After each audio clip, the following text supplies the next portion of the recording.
Welcome to the Ascension Football Show, where today we have a bit of role reversal. I am Jassy Marik sitting in the hot seat for Kieran Edwards, but in fact, Kieran is our main guest for this edition as we talk a little bit about zonal football. Looking forward to the imminent return of or return to play of local football. Of course, we'll get into that discussion right after this.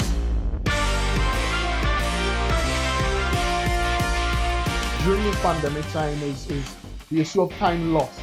But There were no champions in 2019. No tournament. Where the priorities lie for the administrators and the powers that be. And that's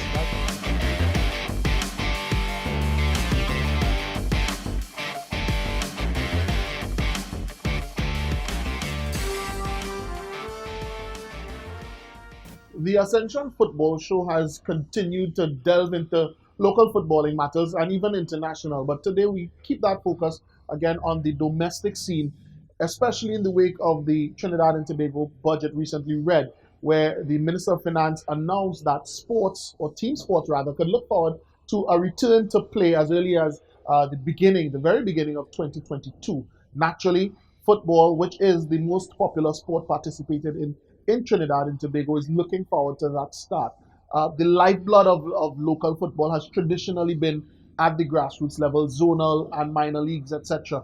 We have a representative of one of our zones. In fact, he's the president, Mr. Edwards, joining us today to talk a little bit about how that restart could look at those levels with a specific focus on the East. Again, thank you for joining us here.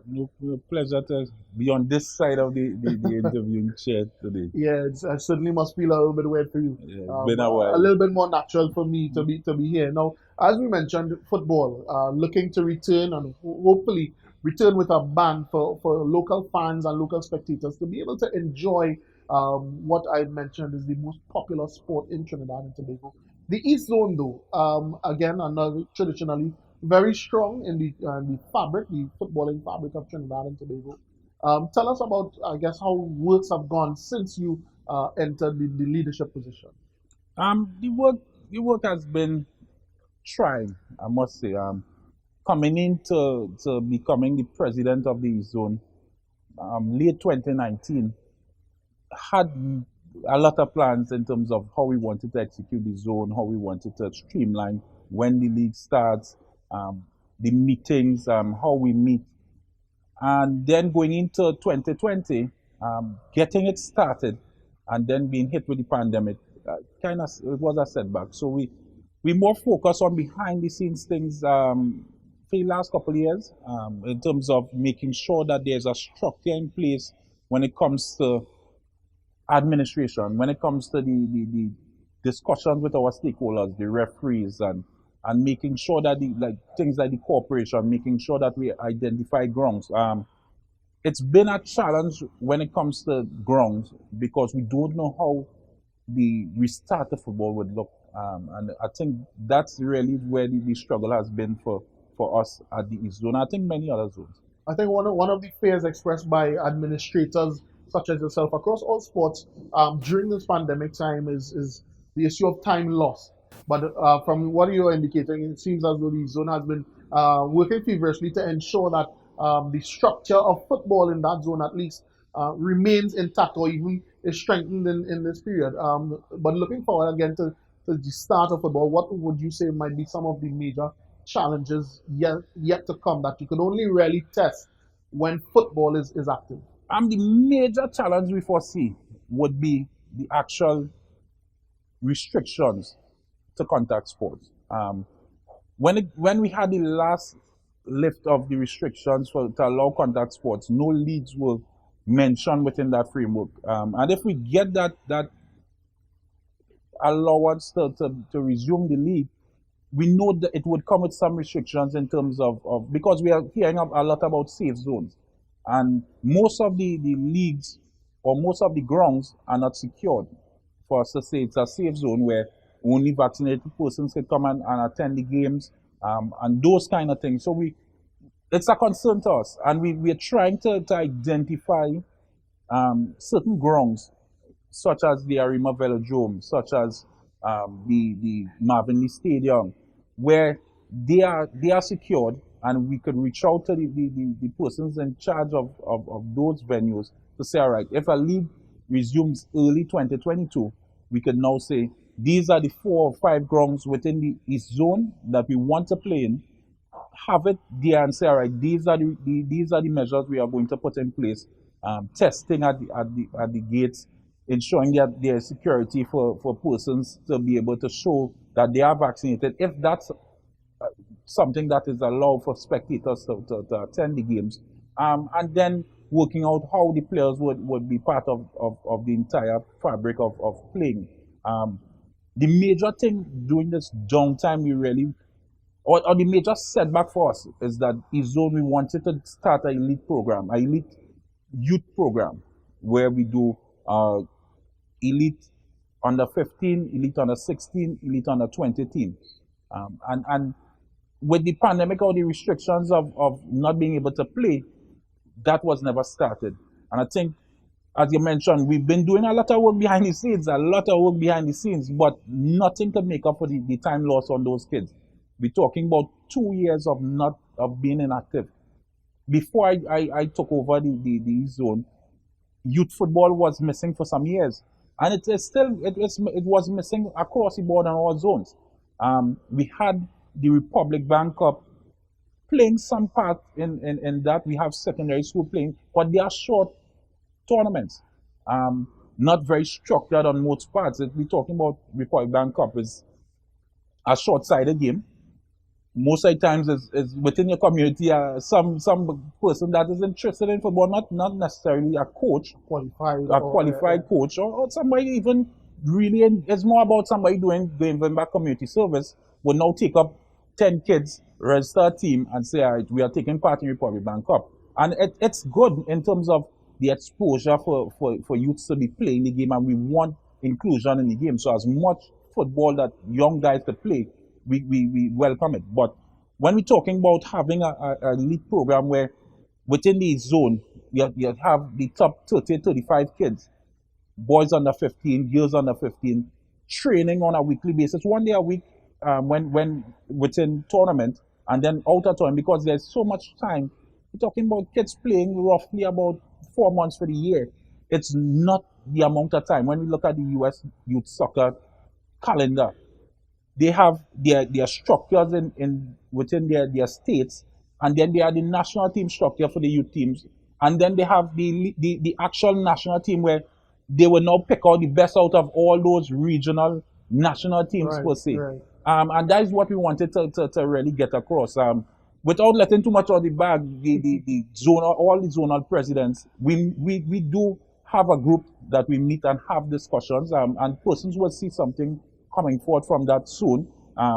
It's not my place at this time to mention more, but I want the public to know we are focused as presidents of various zones, are focused on how we structure football on the grassroots level, and we would be putting things forward in terms of ensuring how much support we get is another Is thing. another thing. Just help me to understand, or help viewers as well to understand the bounds.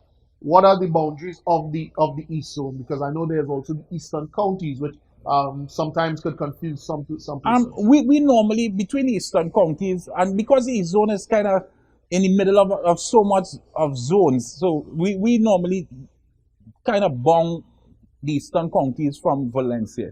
So sometimes it varies. Valencia clubs have the privilege of sometimes coming within the East Zone and then playing within the eastern counties. Valencia FC would have played East Zone sometimes, and now would have a Valencia team being part of the eastern counties. I think was the last champion. I think they came second. I'm not too sure, but I know there's a Valencia team that normally takes part in East Zone or eastern counties according to the feel and that kind of stuff. And then we are bound by Central Zone. We normally say it's from like St. Helena, that area going central. We normally take it from there going along the Carney River. We normally say that Carney River is the It's bong. your southern bound. Yeah, in a sense. it's our southern bong. And then we are the northern bong. We go as far as Mova. There are teams, again, from Mova that played in the East Zone and they play in the North Zone. Elements is one that currently plays in North Zone, but they could take Playing the part. East Yeah, Zone. we have teams that would have played in Mova. And the Um, reason for asking is just to sort of understand the catchment when you mention the amount of football that can possibly be played with structured programs such as the elite age group program that you previously mentioned. Now, we spoke about the I guess the opportunities that present themselves or can or should present themselves when football resumes. We spoke about some of the challenges that present themselves even when that resumes as well. But looking at, I guess, the role of a zonal association in the on the national scale, to, explain that to me. it's very important in terms of if zonal football is not being run properly, it would affect the national team setup on all levels. The first introduction for many players in terms of really structured coach football is at the zonal level. Most of the national players would have days telling you, well, I played with this zonal team or that zonal team from South Zone, even in Tobago. So persons would have known of Dwight York and his exploits in England from Aston Villa, but there are Tobago clubs that would lay claim to Dwight York at a young age playing zonal football. And that's the level of importance it is. When we're talking about the exposure of being mature enough to go abroad at the ages of 17, 18, when you are playing zonal football, quality young players play zonal football at the age of 14. We're talking big man football, as they say. At the age At of the age of 14, 14, 15, if you are good enough within your community, you would be allowed to play zonal football. Because the level of senior football within the zone, it's not as high competitive in terms of the level of strain physically on younger players. So once you can keep up, you would be allowed to play. I played zonal football at the age of 14. I played against W Connection in our national FA when Malabar FC got 10-0. The exposure for me, that was great. I went on to play, be part of Northeast Stars professional team at the age of 15. And being able to train and be around a professional structure at the age of 15 with the likes of Pollard and Jared Nixon and these guys being part of, and it was a major exposure for me. And there are many other young players and national senior players that will let you know the years of exposure on a zonal team of your community team. And it also brings that level of allowing players to be heroes within their community and giving them that strive to get up in the morning and go and run and work hard. And when you're talking about you're playing with, I play with Malabar FC. I'm a Malabar boy, East boy, true and true.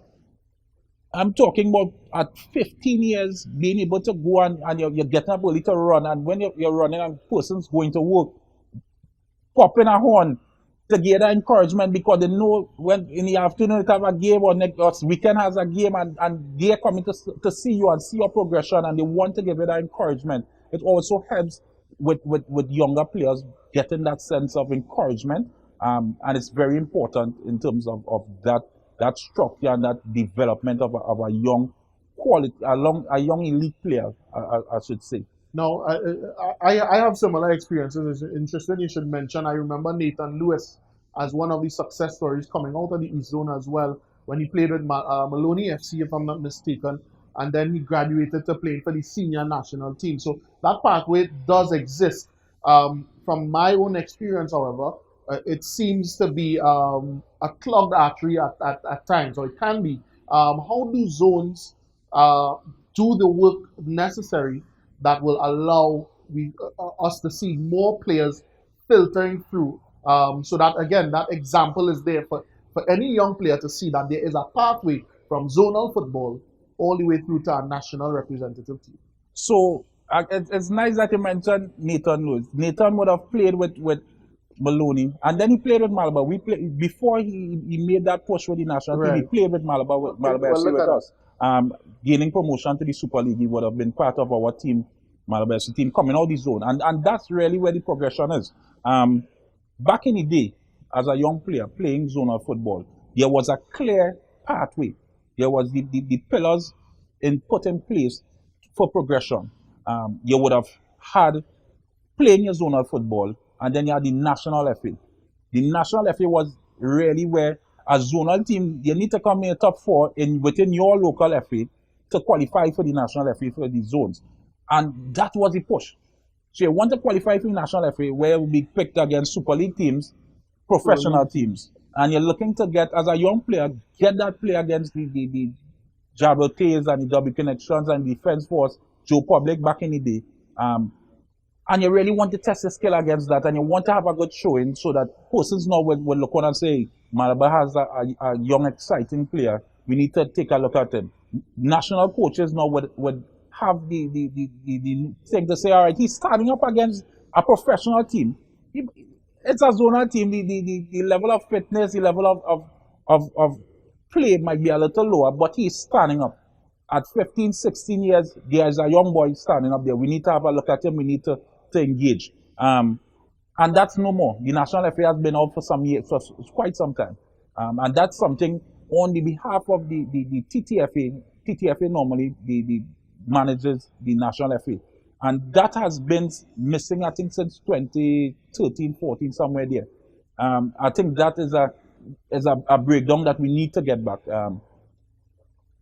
Not saying too much, but within our group with presidents, the champions are champions, and how that format is really conducted is a serious concern. Before, the champions of all these zones would have played within a tournament, and that is where your semi-professional clubs, your professional clubs would have normally come and see who are the best players or the best team within the region. Correct. For some, maybe last 3-4 years, there was no progression because of how the Super League is now structured. No progression for the champions or champions. So clubs and teams have taken a setback in terms of saying what's the incentive in terms of winning this league, grinding to win this league, grinding to now come and play champions or champions. There were no champions or champions in 2019. No tournament. That we need to get that going. Back in the day, you would have heard about the North South and those classics where your best 11 or your best team from the zone would comprise a all-star team basically to be able to play against other zones. That was a place where national coaches would go immediately to see who are the quality players coming out of the zone that we could say, all right, we could give a look in, or we could have a discussion with and say, all right, you need to push on.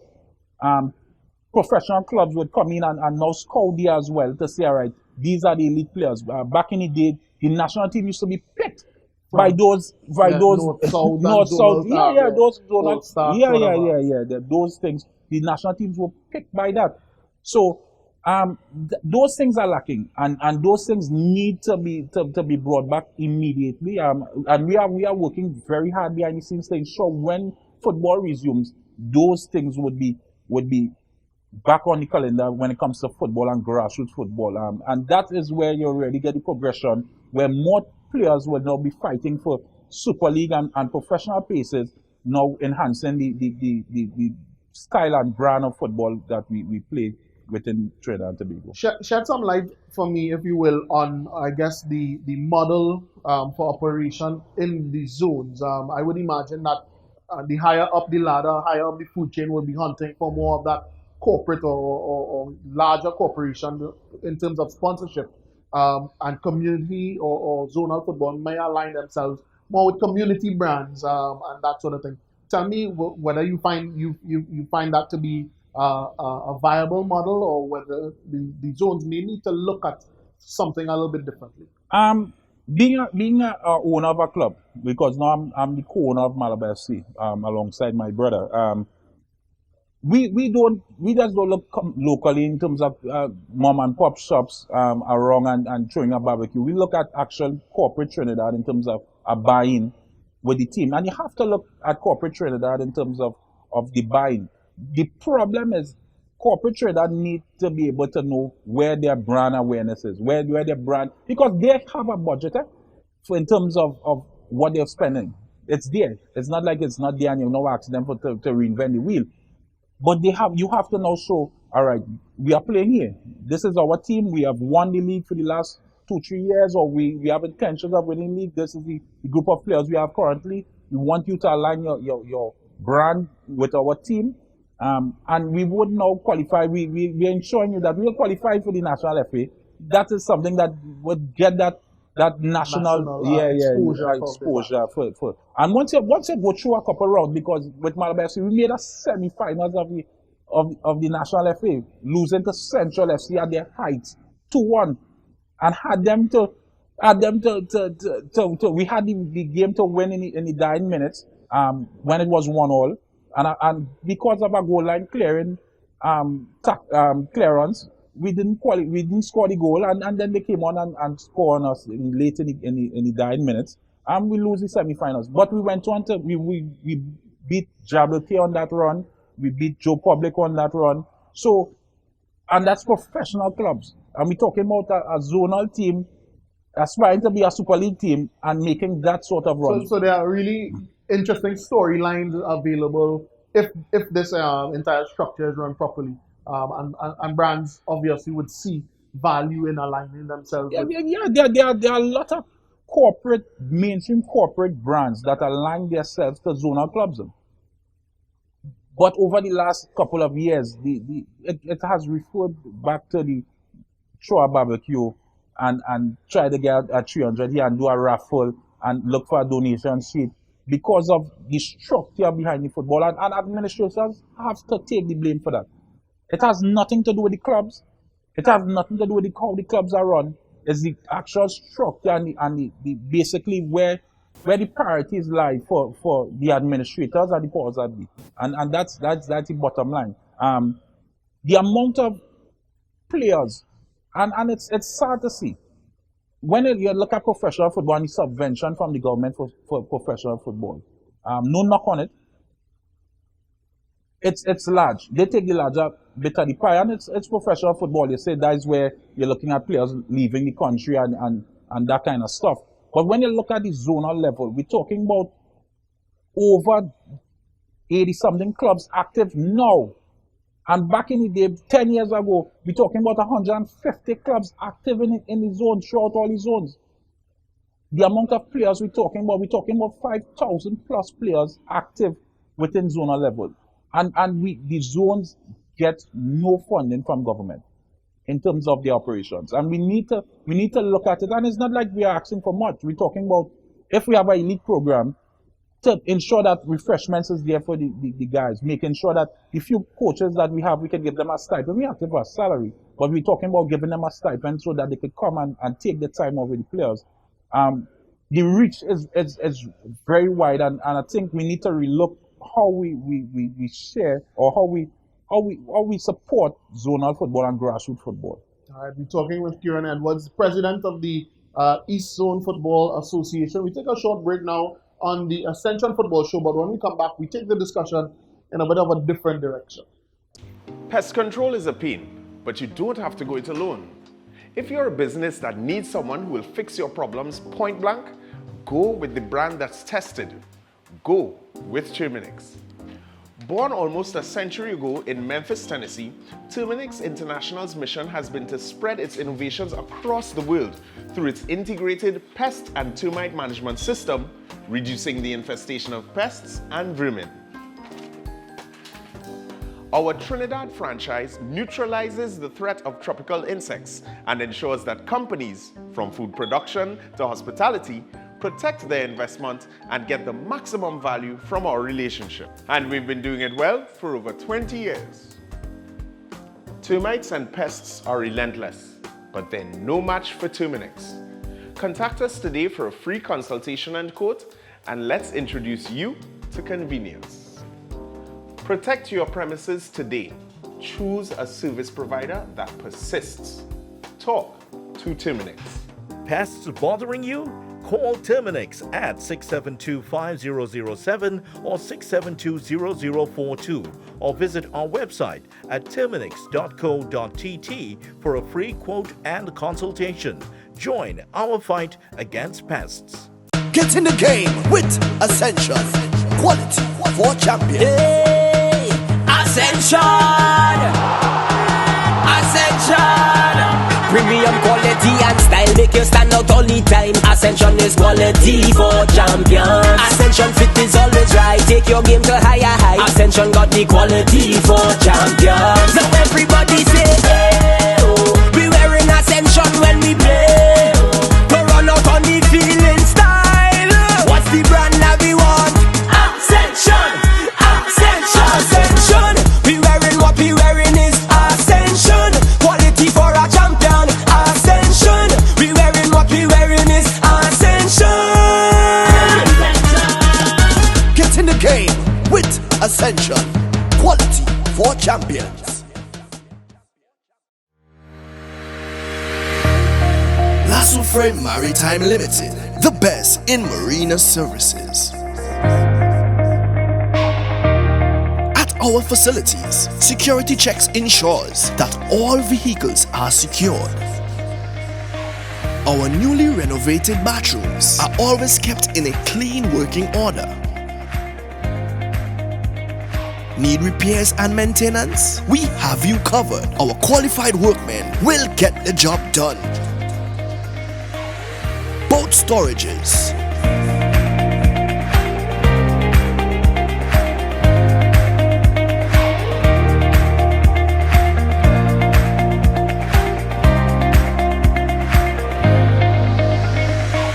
from our marina, you can easily push off for a family sailing trip.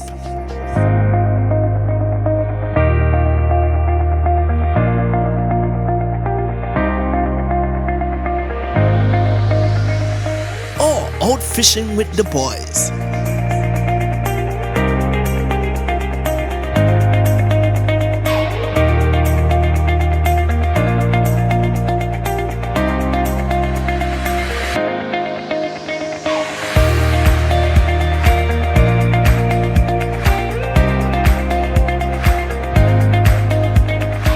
Or a fun DDI experience with friends.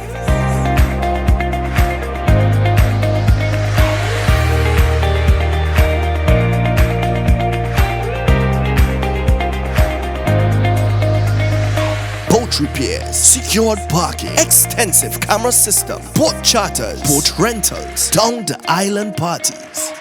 Contact us at 1-868-634-1653. Lasso Frame Maritime Limited, the best in marina services. Life's better on a boat.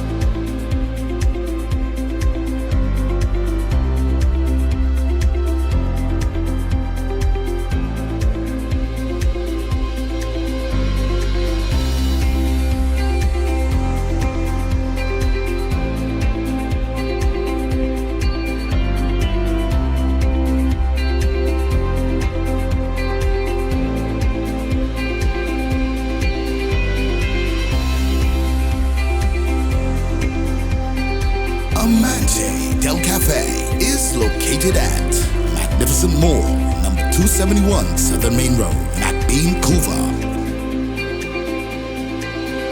Amante Del Cafe. Happiness begins with brew. Welcome back to the Ascension Football Show. I am Jassy Marik, again, just sitting in the hot seat because we are putting the spotlight on Mr. Edwards, Kieran Edwards, the usual host. He is also the president of the Eastern Football Association. And before the break, we were speaking a lot about the structure of zonal football, its weaknesses, its strengths, and of course, the opportunities available for those in administration to be able to expose its players all the way from the youth level to the senior or elite levels. And Kieran, one of those methods or modes of exposure should be leagues. Now, in the absence of structured football, owing to the pandemic, we have something concrete to look forward to, according to the government. and that is that as early as January 2022, as long as the country reaches its vaccination targets, and of course I must emphasize that we can see a return at least to active team sports where spectators can also be a part. It brings certainly a level of interest to persons like the Ascension League, who of course we are affiliated with in this program. Tell us a little bit about how a league at that level might look. We saw earlier they did a sort of divisional invitational tournament, seniors, and of course something for those teams that clubs at a step down. But how could the next edition, next rollout of the Ascension possibly look? We had, because of the downtime as well, we really worked behind the scenes in terms of that structure. And we decided at the Ascension to include a third tier, as you said, the top tier where mostly professional teams aspiring to be at that level. And then at second division, last time was basically semi-professional teams, some zonal teams. This time around, because of the interest within the tournament, we decided to have the second division strictly more semi-professional teams, and include a third division working alongside the zones to now have the zones playing their league. The league was supposed to be played back in 2020 because of it was actually carried to start the week before the league started. We had the second set of lockdowns, so it pushed back the start of the league. We had everything structured. Teams agreed to play. Contracts signed off on all teams. The zones 5 out of the 6 zones. Tobago was the last zone having discussions because Tobago is a bit unique in terms of because it's really not a zone. It's an association. So we should say it's the regional associations. And Tobago had some challenges in terms of being so large. We need to pay a little more emphasis in terms of how it's structured. And we were talking with the executive in the TFA in terms of how that composition and how that league would look. The discussions with that executive has now changed because there's a new executive, and we are rethinking and relooking at how we would structure and package that the Tobago region. When it comes to the 3 divisions, we have professional clubs in the first division, and then we have Super League clubs at the second division. So most clubs have already agreed to play once we are allowed to play. We had a lot of meetings. We met with persons from Ministry of Health, met with persons within the health fraternity. We met with the Commissioner of Police. We met with persons from the police service in terms of putting together a structured plan in terms of, I think it's very intensive. It's maybe about 40 something measures. We put together a unit in terms of a COVID unit dealing with every single game. What would happen? We went through dry runs in terms of persons coming in, where they would be, the venues we're using. We restricted the league this year though to venues. So we only have I think 4 venues for first division, 4 venues for the second division, and then the third division we're still working out how that would structure. And we're working with all the regions in terms of how it's best suited for them. And we presented this to the Ministry of Health. We presented it to the Ministry of the Sporting Ministry, and because of the restrictions currently, they wrote back to us saying at this time, they were pleased with the level of detail behind it and the amount of inclusion that we engage persons that would be responsible if you're having a tournament. And they said that once the restrictions are lifted, we then went ahead and engaged the clubs to become vaccinated. So the Ascension tournament then vaccinated referees, knowing that they are an important part, because persons can somehow leave out referees, and they take up a large part of what we do. And we vaccinated, we ensured that referees were vaccinated. We worked alongside the TMA in terms of their vaccination driver, the Walinaga. And we got a slot in terms of priority for football. So we got referees vaccinated, we got players vaccinated. We are at about, I want to say about 40% of the first division players vaccinated. We were shooting for the period of the herd immunity, about 75% of persons. Within the second division, we are at about 30% persons vaccinated. And this is with the club saying that this John Brown would come and get vaccinated on this day. We also have persons from within those clubs would be vaccinated from various other things, from either schools or work or whatever. So persons are vaccinated outside of that, two other avenues. But through the league itself, we could say that 40% on the first division, we ensure that 40% of players are vaccinated. The major concern for us, though, is that the parent body for football in terms of the TTFA need to take the lead in terms of having that discussion with Ministry of Sports, with the Ministry of Health, in terms of sitting down and we need to be real with this here now. Take the lead in terms of saying we want a league to start. I think the contact sports that the Minister of Finance would have been talking about is contact sports across the board. We're talking about structured leagues. Even before contact sports in Europe or anywhere in the world was allowed to resume, structured leagues were allowed because they were confined. You can confine that, you could structure that. Even now we are seeing, although that everything is not open up, the Prime Minister has allowed for safe zones. And knowing that, we need to take the front to say, all right, if we are starting in January, we need to have a discussion now in terms of what are the requirements to allow a structured league to resume. So that, because coaches, managers need to understand, all right, I need to get up to this percentage of players vaccinated. Once I get to this number, a league can start. Persons would be encouraged to be vaccinated because now I have a purpose to do such. Just saying, if you're vaccinated, we might have football. You know, it's the culture of Trinidad. Person saying, well, if you ain't sure, I ain't sure if I'm going.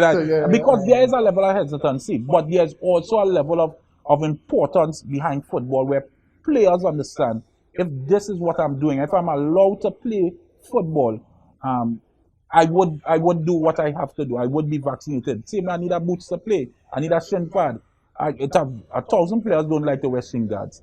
But I need a shin guard to play, so I would purchase a shin guard and I would wear my shin guard before I go on the field. And same with being vaccinated. If we are told that these are the steps, for sure, at least on the Ascension side, at least on the zonal side, I'm certain that persons would adhere to the from government. From government in terms of what is needed. I can certainly relate to that because since we have not had any team sports, I'm certain that my cleats have gone dry up. So I can certainly relate that as long as I know that there is the opportunity to play, I will do what is necessary to be equipped or ready to do so. But just again, in terms of the readiness of the Ascension to start, we are ready. We are ready in terms of 4 weeks. We have engaged all clubs in terms of saying within 4 weeks, once we are given the green light, you need to get your team ready within 4 weeks. And teams have been engaging players and doing their stuff in terms of sending virtual stuff for players to do one-on-one training sessions, staying fit. And they are doing that. Once they get on the field, it'll take about 4 weeks for a player. I think it's like riding a bike. Once they get back out on the field, they'll be able to play. And our sponsors at the Ascension has been very, I must send a shout out to the sponsors in terms of all their sponsors are connected to the Ascension tournament. In terms of staying the course with us in terms of the finances still there. We are carried to basically be budgeted with $5 million, and I must say at this date, not a dollar has been pulled back by any sponsor, and they've been committed in terms of saying if we are starting tomorrow, everything would be put in place. We have had very good discussions with Sportsmax as being the regional partner in terms of airing the games and producing the games. And they understand the pandemic as well, because they would have been part of the CPL in terms of any CPL, and they know the restrictions within that. They are part of the secondary school league. So we have great discussions with them, and in terms of they have been very lenient with us in terms of the contracts we have already signed on with them in terms of the production of the games. And once it's ready, they say that they will be able to fit us in their programming. So I think the Ascension is fully ready to resume. If they say in December, I think players, Christmas is there.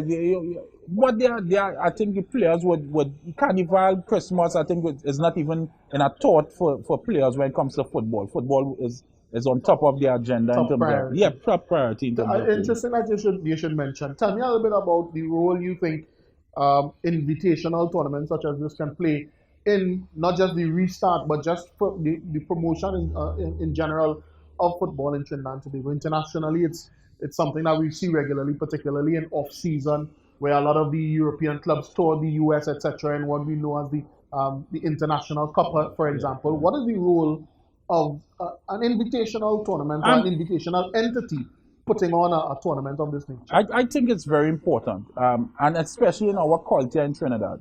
Most leagues in Trinidad, because of finance, have a problem in terms of sustaining itself for more than 3-4 months. The Pro League being the best at trying it sometimes, but we see that even in Pro League they have shortened leagues to accommodate, because it's difficult to finance a club for 8 months, and it's needed to have 8 months of football for top professional players. For players across the board, 8 months of football, it's recommended. It's so much so FIFA has put a classification on the term league for playing either 90 games or playing for 8 months. So it's important for us to play more football. So structured invitational leagues such as the Ascension is needed, and it came out of that lack of football. That's how the Ascension tournament really started, in terms of the lack of football back in 2019 for professional levels, not being able to start. They were down for about a year, and the owner of the Ascension brand, being a professional club owner as well, having discussions with other club owners, came up with the idea of doing the Ascension tournament, and then including Super League levels. So it's very important to take up that shortfall of tournament time. Now more than ever, we're talking about the Pro League having struggles to restart. We're talking about the Super League having trouble in terms of a sponsor, because the Ascension would have been there in 2019 to actually sponsor the Super League. Although we had our own league, we also sponsored the Super League when we saw that they were in some sort of difficulty in terms of getting it started. And they are still in that same spot. So it's important for leagues like the Ascension to be part of that national calendar of football, to ensure that players have that game time that is needed. From your interactions on the ground, what has been the response by players, club owners, administrators to the potential that this Ascension League, which promises so much, 3 tiers of football, the potential that it could begin in early 2022 at least? I think everybody's excited when the Minister of Finance, and it was shocking that you know budget day, you're not expecting that the Minister of Finance will say anything and that for persons to call you concerning football. Exactly. But as the director of the Ascension football tournament, immediately his phone calls from media personnel, from coaches, from players, in terms of we starting or they get the clearance already. It's like we need to still figure out what are the dynamics behind it. But it's a level of excitement is there. I think persons would say it. I don't want to toot my own horn, but persons would say it was the best run league maybe ever in Trinidad and Tobago. From the way of the games, selecting the games, playing the match days, the refereeing, the ensuring that payments were paid, because we did pay a stipend. We did pay a stipend to players in terms of, well, not players, but for the teams in terms of appearance fee, and that was paid immediately. And persons were really joyful in terms of having something to be able to pay the transport and being purchasing refreshments and whatnot for the game coming ahead and that kind of stuff. So I think the level of excitement is there. So the need for more football is something that you've harped upon, and I guess singing the praises of the Ascension League in filling that need. But how does, I guess, how does the Ascension Football League now look upon certain things like sanctioning? That's one I would like you to answer. And secondly, does it now, or does the Ascension see itself as muscling in on the territory of, let's say, the TTFA, which has proposed plans for a united league or a revised structure for league football in Trinidad and Tobago? Let me take the first one first in terms of the sanctioning. We always look for sanctioning from the parent body in terms of the TTFA. We were sanctioned back in 2019. We were sanctioned in 2020 by the normalization committee of Mr. Haddad and company. We were sanctioned to resume to play, and then we are hoping it's a little ticklish with this pandemic. Everything is new with this pandemic. Knife's edge, yeah. Yeah. So today it might be sanctioned. Well, tomorrow, if we don't look at it as today was sanctioned and tomorrow is not sanctioned. We're looking at it as we were sanctioned to play in 2020. The pandemic came and put a hold on it, similar to the Euros and the Olympics. When the restrictions are lifted, we'll then use that sanction to play. If the normalization in its wisdom deem it fit in terms of saying, yeah, what's going on, guys? We don't want it to be deemed the 2020 sanction. We want it to come in and redeem it a 2022 sanction. Fine by me. It's about football being played, and whatever sanction it's deemed under, I'm fine with it. I think we have a great relationship with the normalization committee in terms of the Ascension. I have a great relationship with the GS on various different levels. Being a former board member, I would normally have discussions in terms of things that would have in bringing continuity from the previous executive to the normalization committee. Mr. Haddad, I would have discussions with him.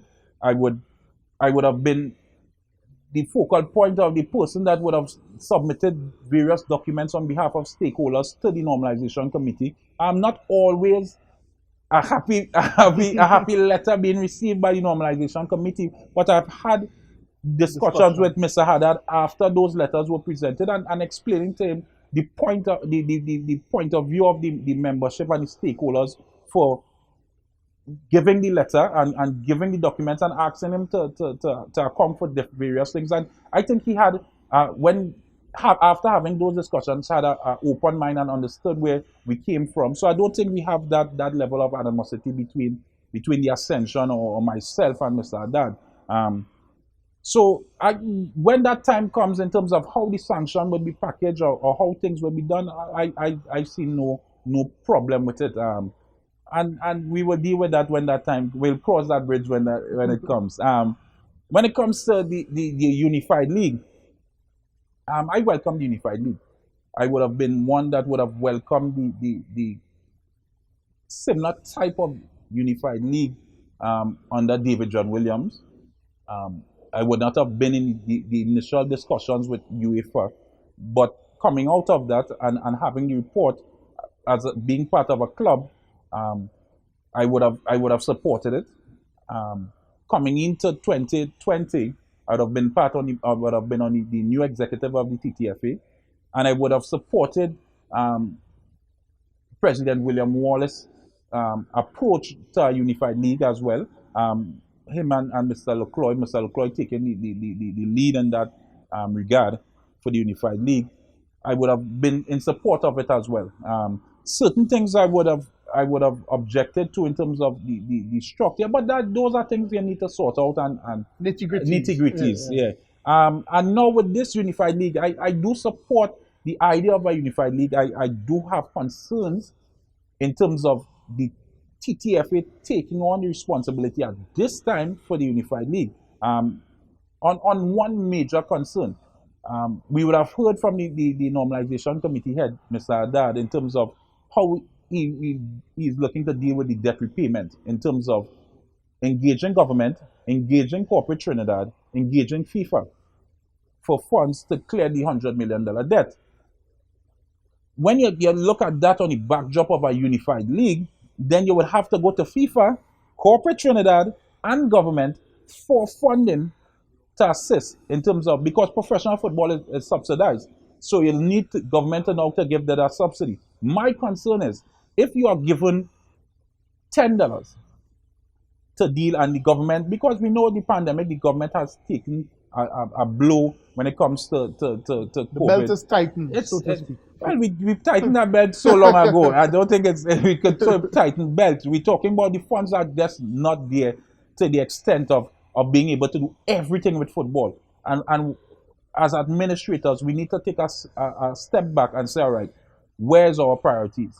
And if the priority of the normalization, and that's the priority of the normalization, to deal with the debt, the FIFA send them here to do a debt repayment plan and clear the debt. So if $10 is now offered to the TTFA from the government to say, you have that, how are you going to address the situation of the debt and then the league? Which one would suffer?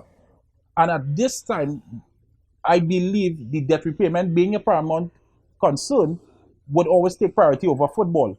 And as administrator of football, it's kind of concerning for me. There are structured leagues currently. The idea that already exists, and we're talking about just merging them together, and now taking the responsibility away from the leagues, the operators of the leagues, be it the Pro League and their secretariat, or the Super League, and packaging it in under a unified league where the TTFA now runs it. There's a lot of concern behind that in terms of the funding of it.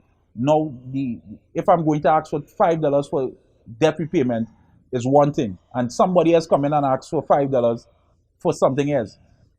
If now I'm coming to ask for two things, it's likely for somebody to say, hey, I can't deal with everything with you.